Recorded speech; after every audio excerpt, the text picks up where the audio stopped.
I want to thank everyone for taking time out of your, busy week. Obviously, it's midweek, right? It's Wednesday, so thank you for joining us today as we dive into the idea of ways, in this case, 6 ways that we can reduce the time to create instructor-led and virtual instructor-led training.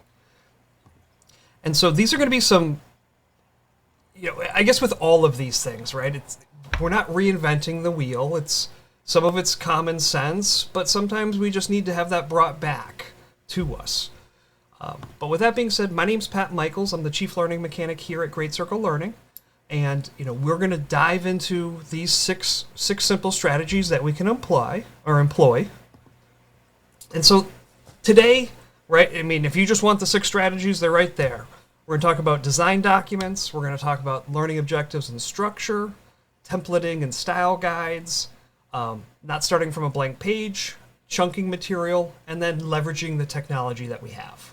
So those are the 6 ones, but we'll talk a little bit more on each of them. So let's jump in, and I'm going to start off with a question for you. How many people right now build out a design document before they start training? Or if you're not building it out, do you get one from somebody else to build out? So I see Diane raised her hand. Anybody else? And feel free. Same here. All right, Riley, you do. Awesome. So and the reason I ask is, I work obviously with lots of different people at different stages of building training materials, and I would say 90 to 95% of the people do not start with one. So that's why I really made it my first choice as starting it off. So what do I mean by a design document? And so right here, over there, there's a sample guide or a sample design document. So things that I like to include, I'm just going to kind of scroll through this real quick. We're going to be looking at stuff like, I like to have in the design document all the analysis that had been done, right? And I'm not saying that you got to have all of these, a statement of need and impact and data analysis. I think it's important, but if you don't, just capture your analysis in this design document, because really the analysis is what we're looking at an issue.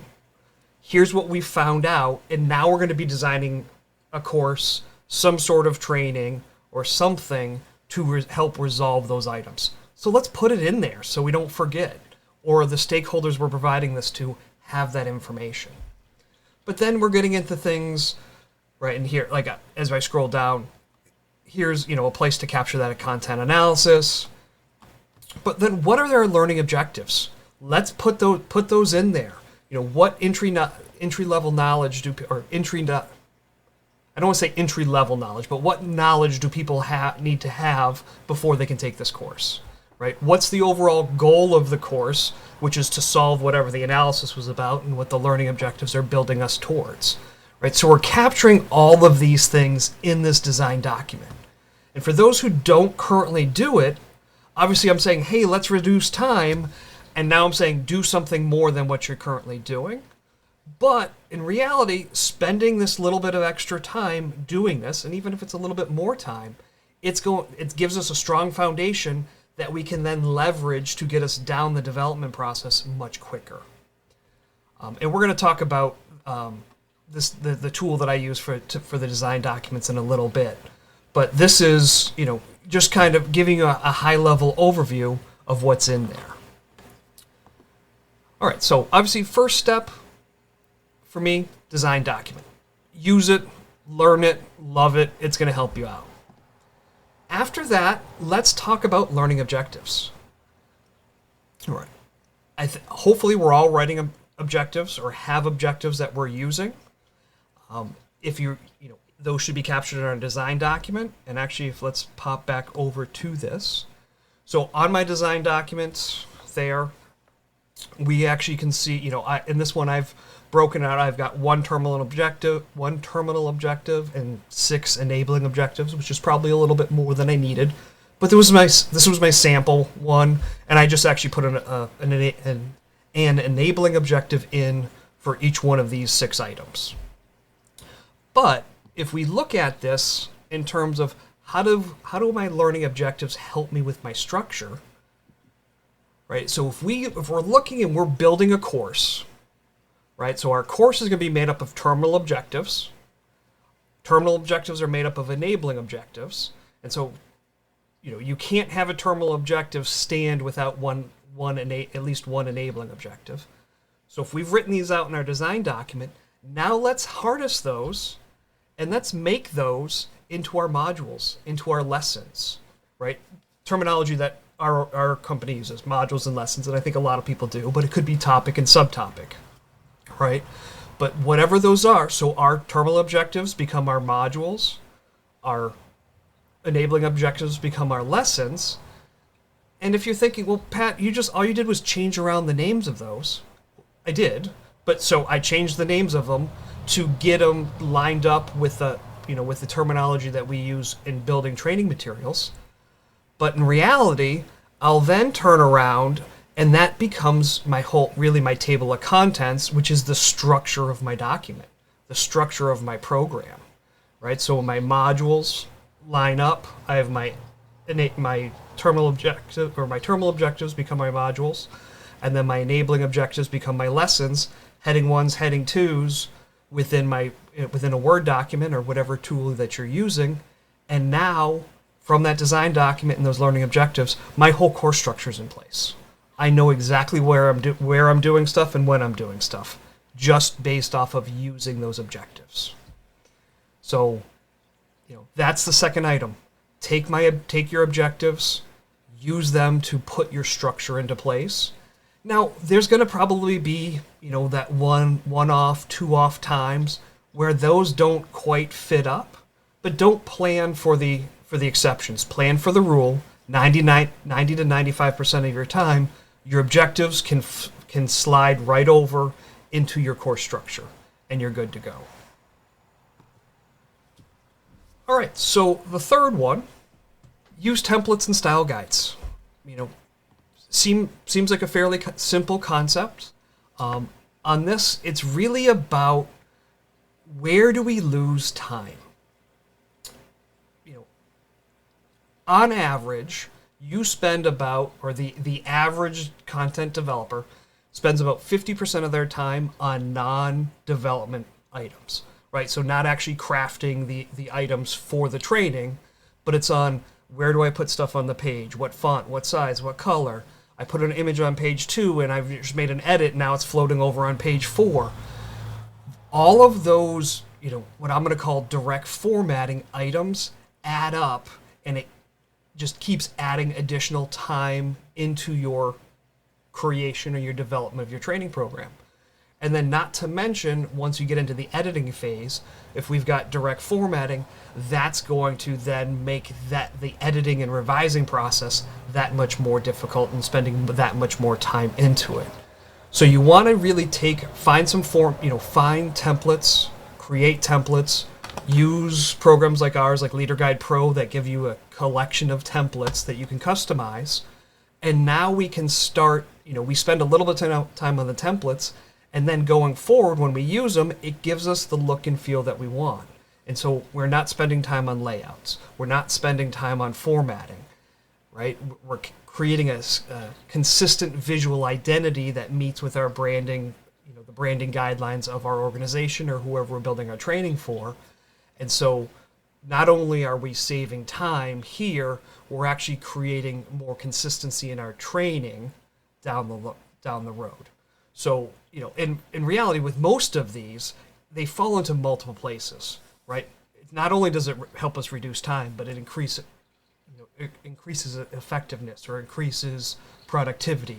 So there's a lot more things happening with each one of these. Any questions so far? Awesome. All right. So number 4, don't start from a blank page. One of the best pieces of advice I ever received was, if you're starting from scratch, nothing on the page, no other material, you're doing something wrong. There's a couple ways you can look at this. One is, obviously, there's information that's already been done, right? We are not the fount of all knowledge, And to think that we have to build something from scratch each and every time kind of discounts what other people have done or the knowledge that they have. You know, maybe there's an old PowerPoint with some notes that's going to be able to get you 60% of the way there, and you need to, make edits and revisions on the other 40%. But again, we're looking to save time, right? Let's, wherever possible, repurpose material. I'm not going to say reuse, because reuse to me means copy and paste. Repurpose means we need to take it and match it to the audience, to the specific goals and needs that we have, right? If we look back at, I think the story is, or the idea is, in literature or in human, there's 7 story archetypes, right? There's the hero, and there's the romance, right? There's 7 types of stories, and everything's built off of those. That falls into most everything else, right? It falls into cooking, right? Like, if you're cooking and you're using you're using carrots, onions, and celery, right? The Holy Trinity, that can be the base for multiple dishes. So it's not like, hey, we're making a new dish, we're not using carrots, celery, and onions. Let's go find rutabaga and, eggplant and something. I'm not saying that wouldn't be good. Well, it probably wouldn't. But, let's not recreate things if we don't have to. Find things that work, edit them, revise them, to repurpose them to meet your own needs. And again, we're going to be much further down the line. All right, number 5, chunking content. So what do I mean by chunking content? In terms of facilitation, it's how do we break up material on the page, within a facilitator guide, so the facilitator can glance down, get information, and be back up in front of the camera or back up in front of the class quickly, right? So it's a way of, making a document at a glance, right? Where we can have eyes up. But how does that help us in terms of development? So, and we're going to jump over, we're going to look at this in just a few moments. But in terms of development, being able to chunk material out allows us, especially when you're using a tool like Leader Guide Pro, to say, take a look. I want to look at all of my highlight blocks or all my key points. And from there, I can quickly jump through a document to all of these specific type of information that, whether I'm going to bring it from a facilitator guide to a participant guide, or all my activities, we need to rework the activities because we're going from instructor-led to virtual instructor-led or vice versa. So I can quickly jump back and forth. And so if I develop in these into specific items, I can quickly find them, especially at the editing and revising process. Or when I want to go from, I've built out my facilitator guide and now I need to build out a participant guide. Or it allows me to go down the road, and the example I always use is when I build a facilitator guide and I want the facilitator to say something, talk about something, but I don't need it to be in the participant book, I chunk that out as what I call a say content block. You're going to say this as it comes up. But if I want to have the facilitator talk about, the 6 items that are going to help you reduce the time to create, those are, to me, are key points. That goes into a key point block, or whatever you want to call it. And now I can say, bring over my key points, but don't bring over my say blocks. And I'm able to quickly transition from one type of guidebook to, transition the material from one type of guidebook to the other type of guidebook. And I'm still meeting the needs of both audiences. So let's actually look at, kind of how this works. And for those who use Leader Guide Pro, this is going to look very, well, you're going to know what you're looking at. For those who don't use Leader Guide Pro, it's a tool that our company, Great Circle Learning, has built and provides. And it allows us to quickly manipulate material into facilitator guides, participant guides, and so on. So in terms of organizing, we've got column 1, where we're using visual cues to drive actions of our facilitator, right? So if I give the example here of, right, this say block where I've got the, I guess my little arrow thing's not working today, but it gives me the ability, I see this and I know the facilitator's got to turn around, I'm going to be saying something, and then tied it with a headline, and then I got information underneath that. And so this is what, that's a chunk of material that the facilitator is going to say. Above it, here's the slide that's going to be shown. And this is, there's a content chunk. Talking about timing on this lesson, that's a content chunk. But I'm able to, quickly, if I've got material that's in the document, I can quickly highlight it, and maybe this is going to be a game that's going to be played, right? And I could give it a headline of play the name game or whatever it is, and I can quickly start chunking this material out into to different actionable items. So within Leader Guide Pro, we call them content blocks. We've got it set up for instructor-led. We've got virtual, as well as the ability to have custom blocks. And the way this works is when if we're wherever our cursor is located, so mine at the moment is the bottom of this game block. If I insert in, a key point, it's going to put that in, and then I can give it like a headline of key points, and then whatever text I needed to go into it. And so I'm able to quickly start breaking this material up. So in terms of development, it's more about how do we make it easy for ourselves to get the material into specific actionable items that our facilitators are going to be able to perform. But then it's how do we quickly navigate through the document to those type of things. And actually, with that being said, let me flip back over here. Right, we can in Leader Guide Pro go to, and I can jump to specific content blocks right through here. So this is a 2-page document. If I jump from one to the other, you're really not going to see it. But if this was a 30-page document and I wanted to go to, the next computer activity, and I could keep just cycling through as we were going through and editing computer activities, I could quickly jump to those different pieces. Or if I wanted to, like I said, go extract from one type of guidebook to another type of guidebook and say, bring over my key points, but don't bring over my say blocks, you're able to handle those. So the content, how we chunk material out, especially with Leader Guide Pro, is going to make your life a lot easier. If you're not using Leader Guide Pro and you're doing something else, it's still about specific items that are developed for a specific purpose. And so, maybe one day you just want to work on activities. Great, build out all your activities. And now we can start stitching those into other places.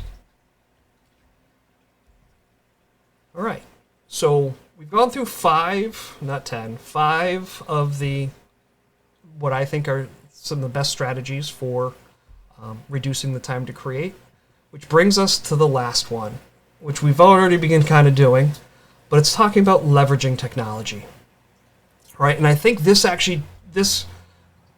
takes almost a bigger turn now. Well, maybe not. I was just thinking AI, right? How many people are now starting to use ChatGPT or some of the different AI add-ins to some of the software that you're using to help do this, right? If just help create materials or write articles or those type of things, right? So I think people are more this train of thought that I just kind of went down, that kind of went sideways, was I think people are more apt to be open to new technologies because AI is playing such a big role in everything that's happening nowadays. But in terms of development, how do we go about taking advantage of technology that we already have, or look for technology that's out there that will help us down the road, right? Like if you're developing material and all you have is Word, you don't have Leader Guide Pro or any other tools, how can you take advantage of what's going on in Word or features within Word to do that?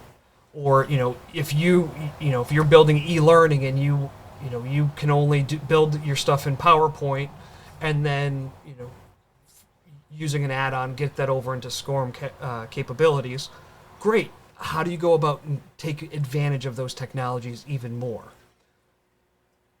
However, if you do have access to some other tools, and I'm gonna use the example of LeaderGuide Pro and Learning Design Tool, how can these help us going further down the road? So let's jump in. We're at the moment looking at my LeaderGuide Pro document, but I'm going to switch over real quick. That design document that we were looking at earlier, right? So step one was, let's build out a design document that will be the foundational piece to help us out. All right, so if you were to leverage the technology that Learning Design Tool gives us, where we can come in and we've got a tool on here which will help us start building out our, if I can find where that dialog box went. Of course, I've now I tested everything out just before we did this, and it was working fine. But we've got tools which will help us build out our learning objectives, where we can come in and we're able to pick from all three of, whether it's knowledge, skills, or attitude, and the different learning levels, all the taxonomies that are all built out within there. We can go that far. Actually, let me do this. I'm going to save this. I'm going to close it out. I'm going to reopen it. Just so we've got this thing. There we go. So in here, we're able to, we've got some technologies that are built into this where we can come in and we can, add in terminal objectives or enabling objectives, choose our learning levels, and then based off the learning level and the taxonomy that we're in, will give us all the action verbs, gives us the ability to put in measurement criteria, so we can start leveraging, we don't have to start looking everywhere for lists of action verbs and all those. We've got these items here. And obviously it does a whole bunch more, and this isn't it's not a sales meeting about this tool, but wanted just to kind of show you real quick, so I've started building this out already. And I've laid in all these items. I've kind of used it to build out my structure within, what will become my modules and my lessons. But I can now go out, and I'm going to send this over to LeaderGuide Pro. So I've spent time building out my design document. And then I can quickly have the program run through and now get it over into the tool LeaderGuide Pro to start flushing this out as a facilitator guide. So by having different technologies available, that we're able to, again, go from design documents into, very much of a facilitator guide, that's well down the road, obviously depending on what we've put into the design document. But I'm able to quickly generate this out. Right, so I could come in, and so here's the beginnings of this facilitator guide. And we can see it's already laid in. There's the structure. It's got an introduction, it's got a summary, it's got what I had just called Module 1 and the 6 lessons within there. But I'm now, into this whole program, all built out, and it's already got pieces that were set in and instructions for my evaluations, and all those things that I laid into my design document have already come over. So taking advantage of different technologies that are out there, and obviously this is our showcase, and so I'm going to showcase our software. You're going to want to find out what's out there that's going to help you down that line, right? Know what your end goal is. Right, and then what's out there to help you to do so, right? Sometimes it's, whether it's technology or I should have said leverage technology, or people that you know, right? So you guys got questions about how things happen, reach out to me. That's, I'm here. And obviously I'm not the be all end all, but I'm here to help. So when it comes down to it, items that we want to look at when you want to save time, use a design document. Obviously, I'd love for you to use Learning Design Tool to build it out, right? Got kids going to college, like, love it, but, if not, use one, right? It's going to make your life easier. Use the learning objectives that you create to set the structure for your program. Probably the biggest hurdle I see people have outside of using direct formatting is that they don't have a defined structure, right? And I think my opinion is it really comes from building lots of training just using PowerPoint. And PowerPoint, it's very easy to go very linear, right? I've got slide 1 through hopefully not too many, but it's just like, it's this, we go from one slide to the next slide to the next slide. And so everything looks as a straight line, but in reality, it's not. Even in that PowerPoint, it should be, here's this chunk on writing emails, and the next chunks on, answering emails or handling customer complaints and so on. Each one of those should be a chunk that could sit on its own elsewhere. So use that structure of our learning objectives to help us do that. Find templates, use the templates that Leader Guide Pro and Learning Design Tool provide you, or whatever else you create. Again, I would strongly recommend, if you haven't used our software, try the free trials. They're going to very much help you. But, use those. We want to have consistent visual identity because it's going to help with, consistency. It's going to help with, professionalism, all of those different types of things. So templating and style guides are going to get you there much quicker. Break up your material, one, to make it easier for your facilitators, but in terms of saving time, it's going to really help at the revision process. And even as you're developing, sometimes it's just easier to be like, I'm making all my PowerPoints, or I'm going to work on activities. So the more we can chunk it out into specific things, and then if we have to stitch them together later, great. As often, don't start from a blank page. And then lastly, find technologies that are going to help you achieve what you're trying to do quicker and easier. So those are my six items. What questions do people have?